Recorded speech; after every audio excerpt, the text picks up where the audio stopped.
Is an optocoupler.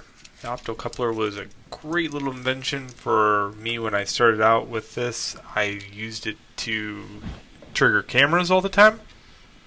So it is a solid state relay that runs off light.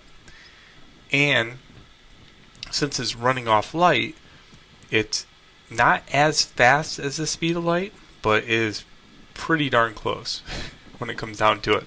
So you could trigger a camera before an event. Let's say you were to shoot a bullet.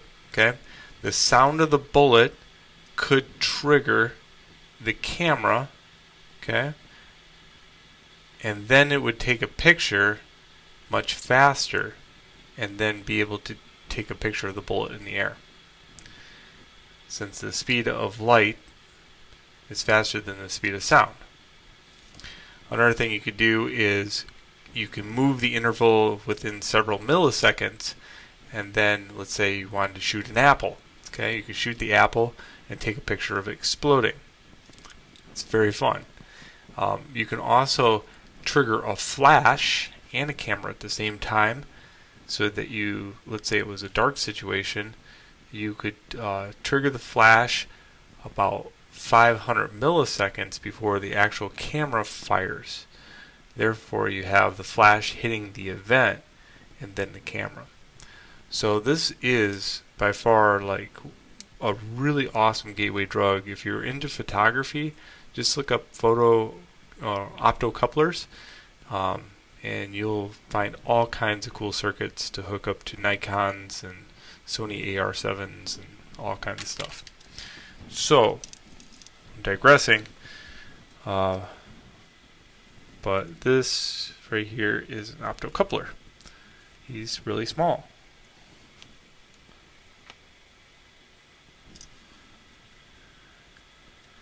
He has this little dot on him. See him? So that indicates pin 1. Alright, so it goes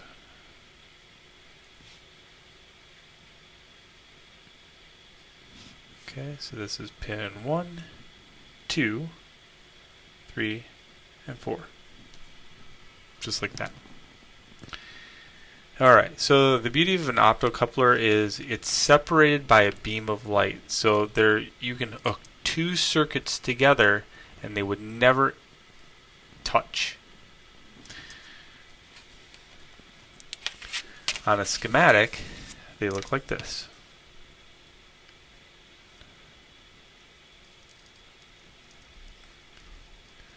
So on one side of the schematic, here's the positive and negative, and this is pin 1 and 2. Okay, and on the other side of the schematic, or the other side of the optocoupler, you have a phototransistor. And this is 3 and 4. And the whole thing is encased in this really cool box, so you never see any of this stuff because it's inside this little tiny thing. So there's a little tiny LED in here and a little tiny phototransistor in there.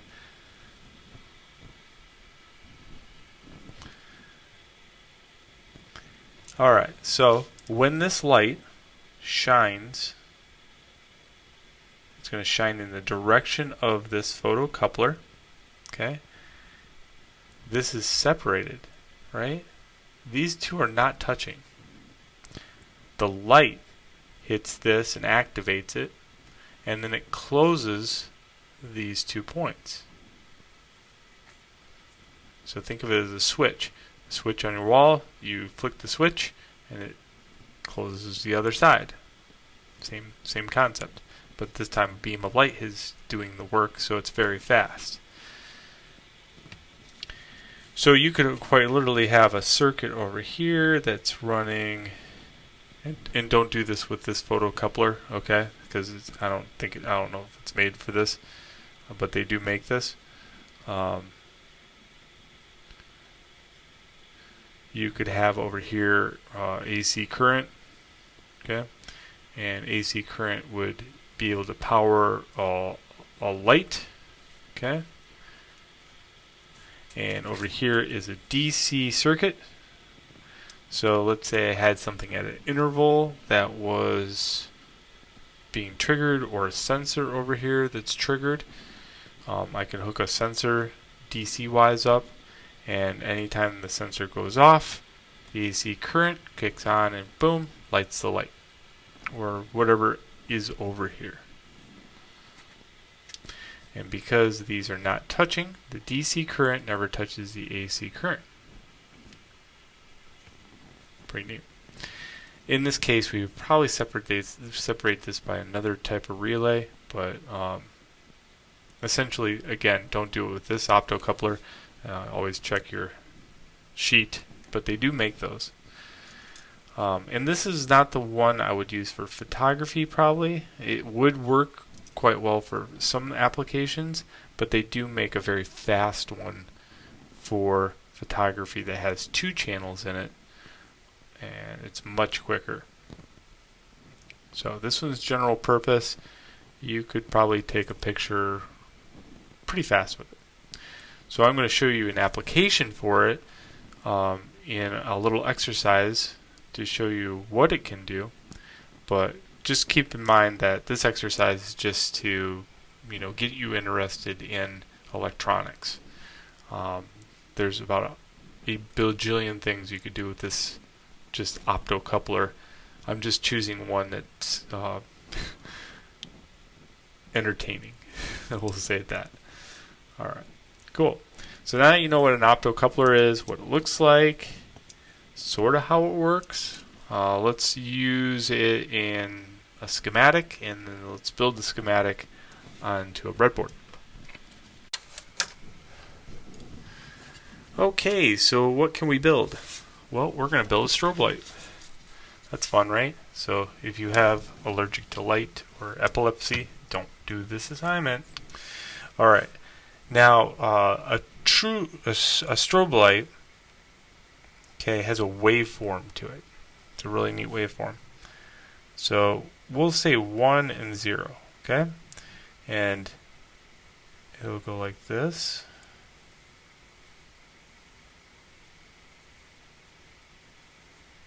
Kind of like that. Certainly you see the waveform dip down and spike back up. Spike down, spike back up. Okay, you can do it that way. An ugly strobe light has a square wave. I don't like them. So it's 1 or 0. 1 or 0 being 0 being off, on, off, on. Okay, that's another way to do it. The more beautiful one is this one. It has a frequency to it that's very nice. Okay, so we're going to have to get to that state of waveform. How do we do that? Well, we are going to use a capacitor. And let's see, first we draw that optocoupler.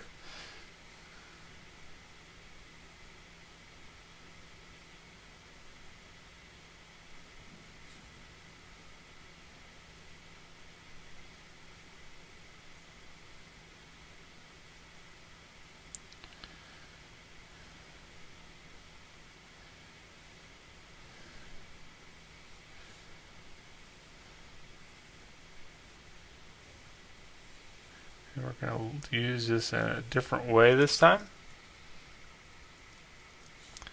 Again, 1, 2, 3, 4. And just to make it so you understand some stuff, here's plus minus. Okay, this doesn't have a plus minus on this side. So what we're going to do is we're going to tie some stuff together. We're going to take these 2 and 3 and we're going to tie it with a resistor of 1000K. Okay? And its job is to drain the capacitor. Alright. Here's another one. So we're going to take 1, go all the way up, and we're going to tie this in to an LED. This is the positive side of the LED. Boom. And it's going to go into 4. Okay, but we're going to need something here to drain the resistor.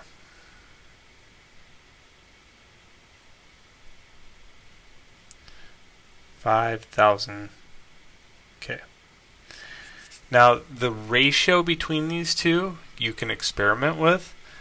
I wouldn't probably dip below 1000K though, but you can certainly go higher on this one, and you can get different ratios on it to get different type of waves. In this case, this is kind of a very balanced wave, but if you had a 10,000K up here, you would get an imbalanced wave. The light wouldn't be as bright, but it would be kind of cool. It would just be at a different frequency.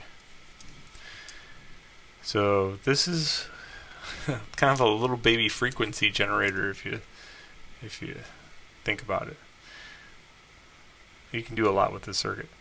Okay, so what we're going to do here is, instead of the battery right off the bat or the power supply, we're going to make the capacitor here.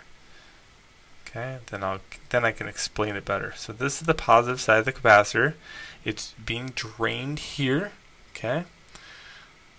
So when it does have power, it's going to turn on this LED. Okay, it's going to trigger this, and it's going to fire this LED. Okay, you see it? Okay, on this side, it's the negative, and the negative of the capacitor is going to feed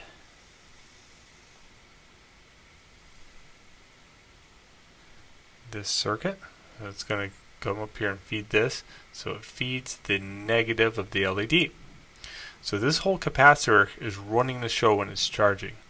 When it's charged, it's going to fire this. Okay? Then it's going to trigger this. The negative is going to come up and hit the LED. That's its job.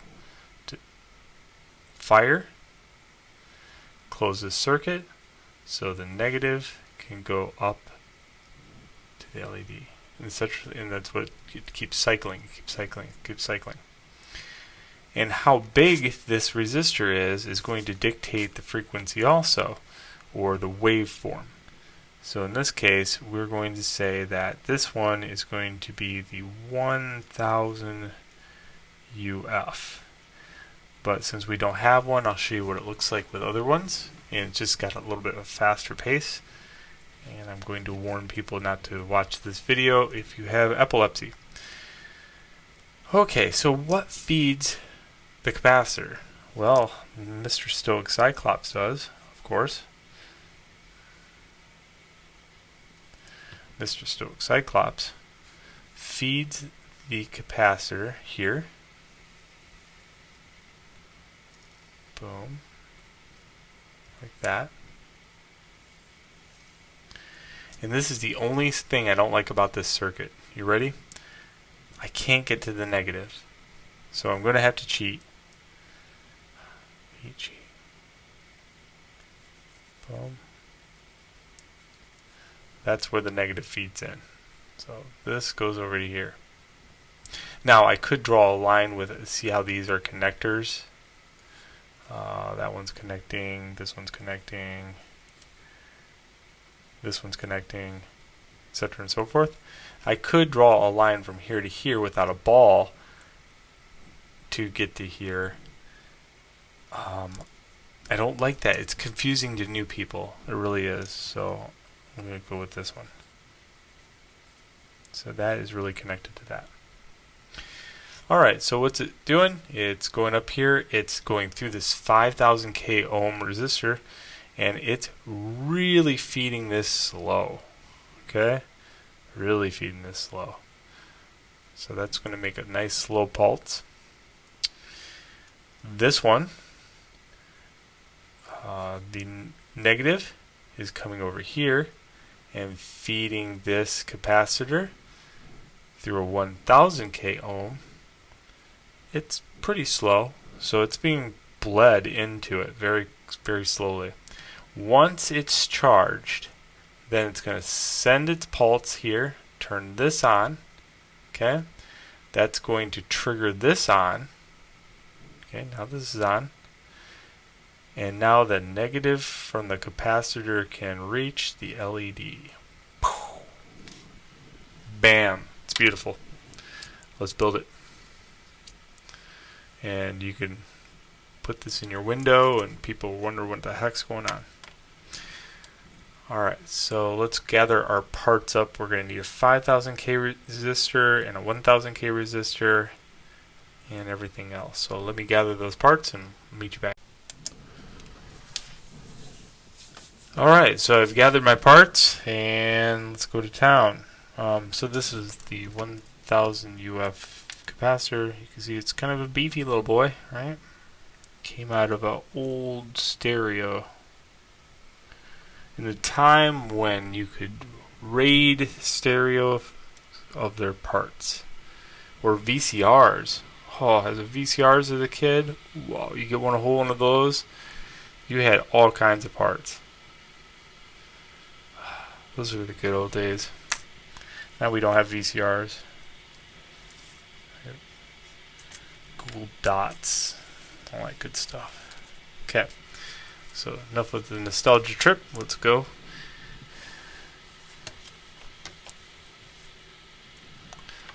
Okay, we got everything. We got the, you can see the schematic. You can see the board. Zoom out just a little bit in case I want wiggle room.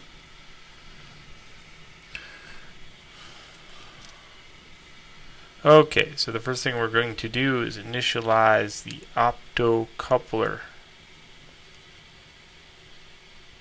And we're going to try running this off. We'll try running it from the breadboard power supply, but then I think we're going to try working on it so it works on the battery too.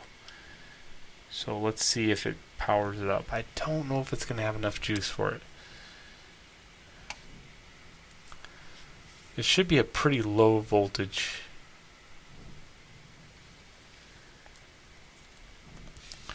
Okay, so we got the optocoupler.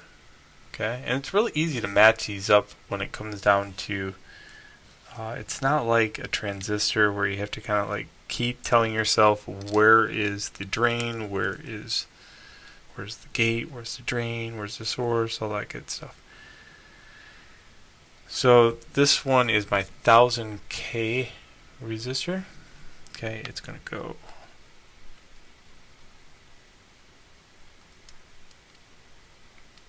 and connect to that. So you can see that connection right here. It's hooking up to the positive. It's going to be going into the positive of the LED.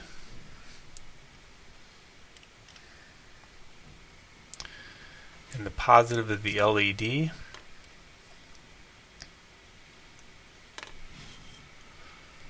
just going to go right there.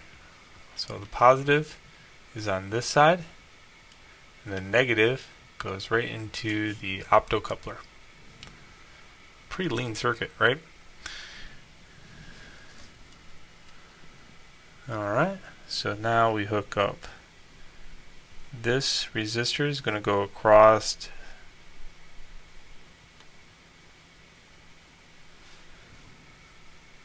pin 3 and pin 2.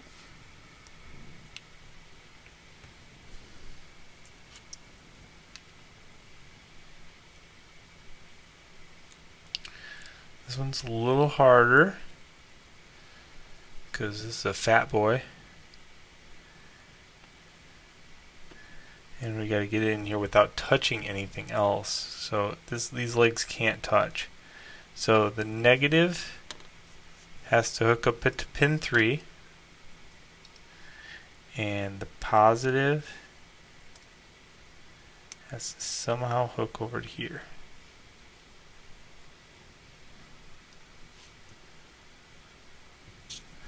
Okay, now that looks really cool, but I bet it's really hard to see. So here is the negative, and here is the positive wire, positive side of the capacitor. So this is hooked up here, this is hooked up here. This is the 1000K is hooked up to here to here. And the 5000K is hooked up to here, to the positive of the LED, and then the negative goes into that. And it looks like this little, it's kind of cool, looks like a silo, or a water tower. There's probably many different ways you can like arrange this, but that one looks kind of cool. Okay, so capacitor's doing its thing, it's being drained. So now we have to introduce the source. Okay? So the negative wire to the source is being hooked up to the negative side of the optocoupler. I'm going to indicate that with the negative wire. So now we got 3 things hooked up to that negative. Boom, boom, boom. And the positive is going to be hooked up to here. And I'm going to run both of these, the positive and the negative, over to here. And then we'll hook our breadboard power supply up.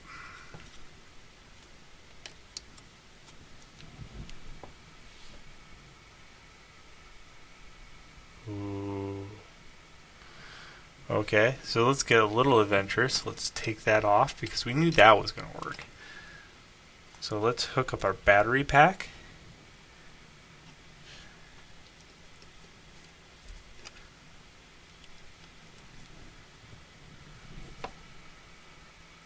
It's weak, but it's working.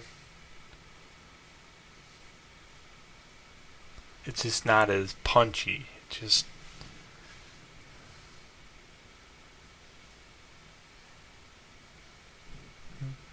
pretty cool, pretty cool. So if I had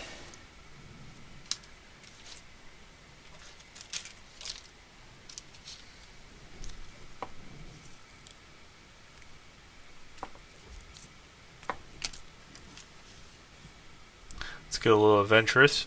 Okay.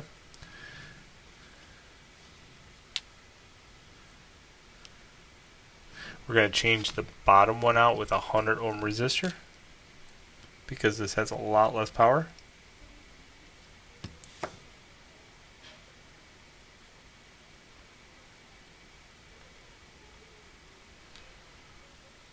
So it's going, glowing.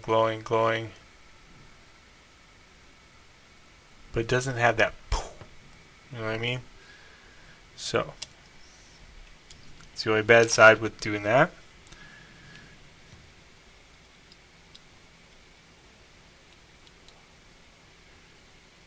Okay, now we're going to change this one with a 100 ohm resistor. So we're going to go like this.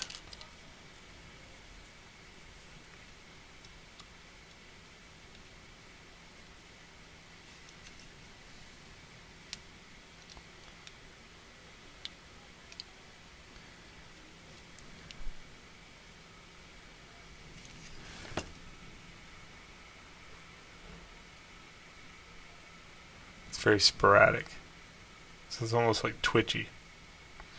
So you can see it needs a ratio. That's what I want to show you. It needs a ratio, a 5-to-1 ratio. Works really well on this one. So a 10,000 to 5,000 would work out really well for it. But you have to stay within a ratio of your resistance. And then to make it punchier, you would have to use your breadboard power supply, or, you know, up it to maybe 9 volts. And if you did the 9 volts, I think it'd still be safe. You wouldn't have to remove anything or anything. You could hook it directly to 9 volts. And the LED would be safe. Okay, so what if I change the capacitor before we leave? Okay, let's change it to something that you have. What came in the pack of Elgu things?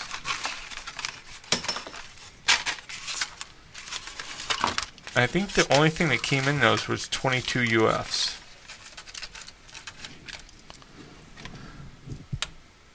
Yeah, 22 UF.